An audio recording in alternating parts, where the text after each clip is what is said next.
Okay,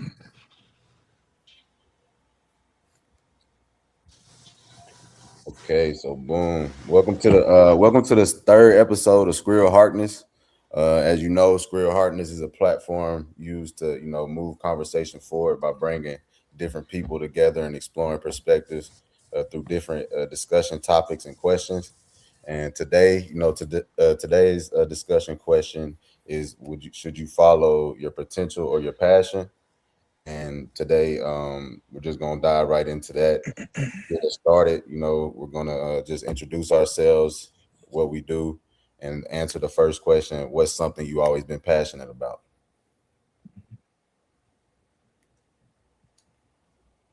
Okay, I can start. I'm Jalen Soon. And let's say I think something I've always been passionate about is art. I grew up drawing a lot. I went to school, high school. I took art classes straight through so I could go to college for it. And so it's kind of the obvious answer for me.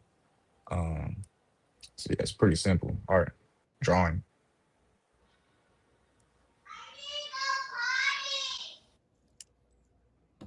What about you, Jim? Hey, I'm Jim Burkhart. I'm a sports agent and attorney, and sports and academics have always been two of my passions. What about you, Deidre?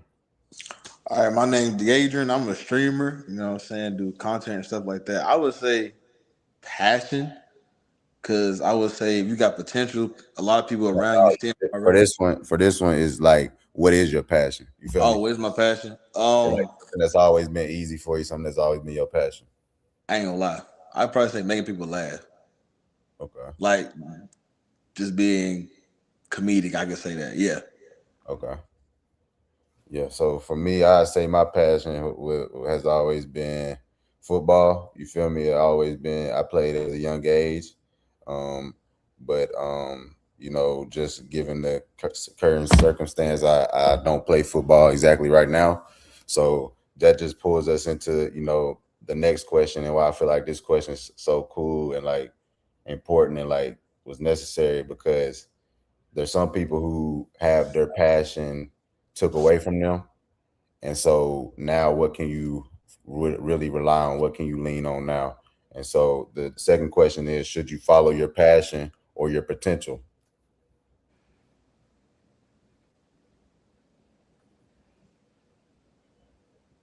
Yeah, I can take that first. I mean, as a father, a parent, and kind of approaching the question from that perspective, I kind of think about what advice I would kind of give my kids, and I would definitely tell them if I had to pick between potential and passion, I would probably tell them to lean towards the potential and doing something that they could be great or even elite at, and really for several reasons. I think because, like, when you do something that you're good at, that you have a lot of potential, that the opportunities for growth, both at a personal and professional level, they can lead to a lot of rewards, both financially and just, growing as a person, and a lot of stability. And, when you reach a certain point in life, when you have the finances and that kind of stability, it allows you to pursue a lot of your hobbies and other things that you're passionate about. And that's kind of why I lean towards potential. How would you say like one could like quantify their potential? Like you say you choose potential over passion, but like how do you feel like someone could define their potential? Yeah, I think it really depends on the context and what you're talking about. And I think, like, and speaking of being a parent, I got my daughter right there. Yeah, it's all good. Hold on. And yeah, so I think it depends on the context. And like I said, I think I would really push my kids towards something that they could be great or elite at, maybe not just something that they would be good. So I think it really, everyone kind of has their own unique talents. I know someone mentioned they were an artist. I can't draw or do anything like that. If you paid me $1 million, I couldn't put you something good together. So, I think it really just depends on the person and what they're good at. I agree. Mhm. You mind if we real quick go back just to intro my friend Oh yeah, Lawrence and yeah. then So Lawrence, ask him a question? the first question was, what's something you always been passionate about? Right. I guess I could say for me, my passion is like sports, but not in like the traditional sense of sports, like playing, but more so like front office or agencies. So, and also I'm going to become a lawyer, so also that type of background as well. So contracts, anything of that nature, sports, that's usually what I would consider my passion. Okay, that's cool because Jim actually is a sports agent, so you guys could connect, on this call after Oh for yeah, sure. that'll be cool. Yeah. Yeah, but we had moved on to the second question, and the second question was, should you follow your passion or your potential? And it's not just like putting you on the spot to answer. Every the only person that answered this has been Jim. So whoever wants to, I go second. mean, I can kind of answer it. Right now, I'm already in that situation where I've had offers to, maybe go work in corporate fields, but I've made it my passion and my decision to go forward in the law practice. And so Yeah, I might not, that's more of a passion. And so like, I've had offers to work in corporate businesses that might see me as a potential person to work my way up there. But I feel like I'm more uh, versed in going to work in like something that I'm more passionate about. okay, I want to answer now because that brought up something important to me. Like thinking about, you said earlier, Wes, what defines potential. Um, and so I think that does matter a lot in terms of like what's more important because in one instance you can be, you have a talent and that's your potential, and that talent can, get you um where you need to be goals wise, success wise.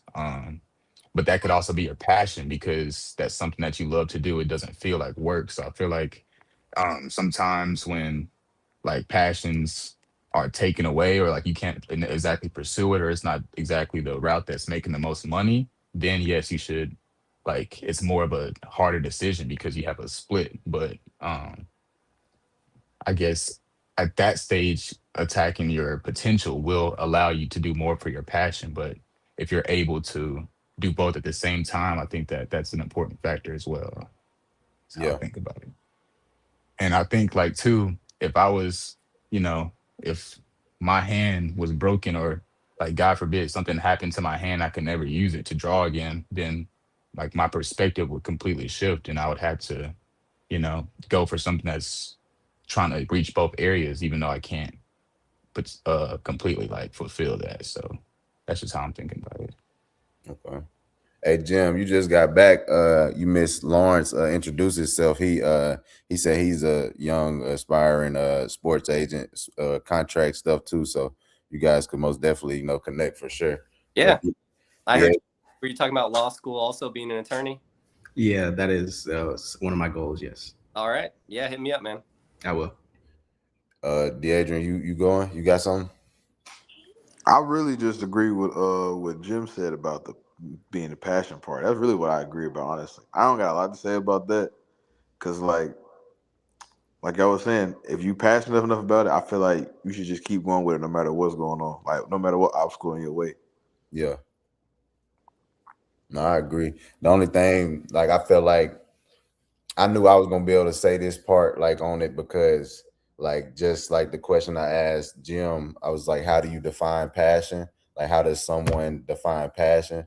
And the thing is, like Jim hit it on the head, is literally up to that person. That person is able to define and put a cap on what they can do. You feel me? So like potential, if your potential for yourself is limitless and like you can't you don't put a cap on it, and I say follow your potential. But if you are only fixated on like your past, like passion is great, but sometimes you can get lost in thinking this is the only thing for me, and sometimes like life will show you that it's not. You feel me? And I feel like for sure, just for like we all should think that like our potential is you know limitless and like can't be capped like except by us. So I feel like I most definitely lean towards chasing your potential because that can bring you anything at any time.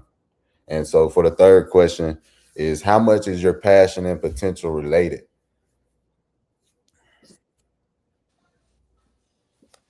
Like I had the most, like my previous statement kind of touched on this a little bit, so I'll start. But just to reiterate, like how I said in the beginning, like my passion is drawing, or I think I'll even change it to like being creative or creativity.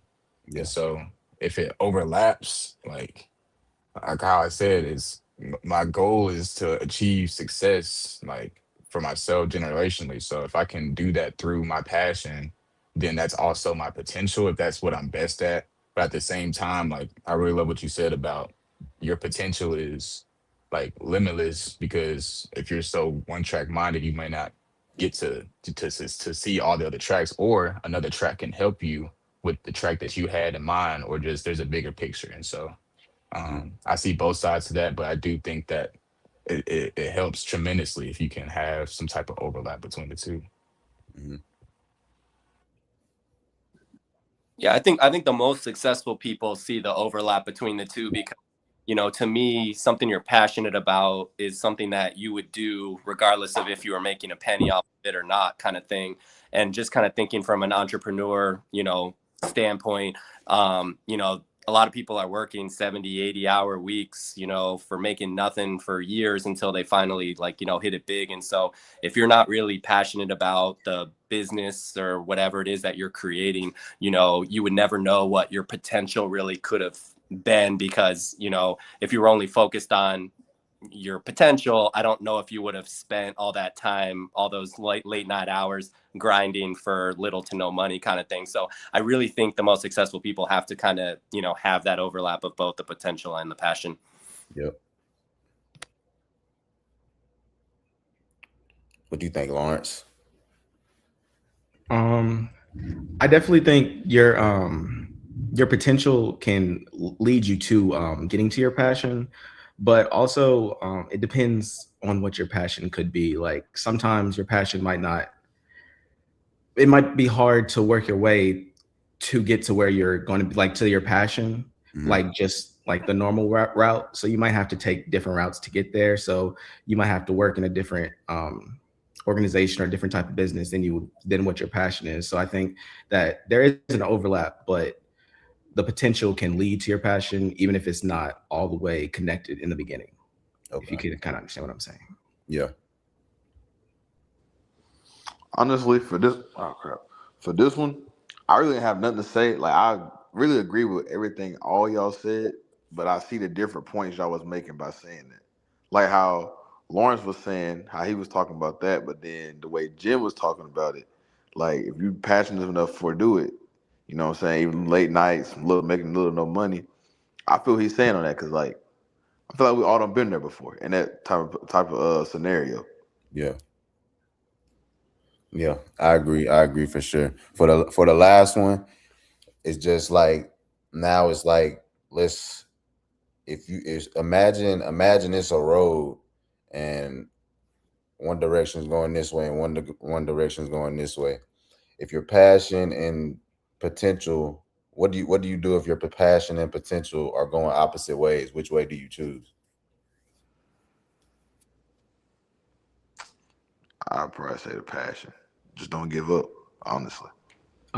For me, I guess it's a little different for kind of like what my passion would be, but like it depends on if I see a feasible way forward. Like after you get to a certain point, if I don't see a feasible way forward moving into that passion, then you have to start looking more into your potential, probably.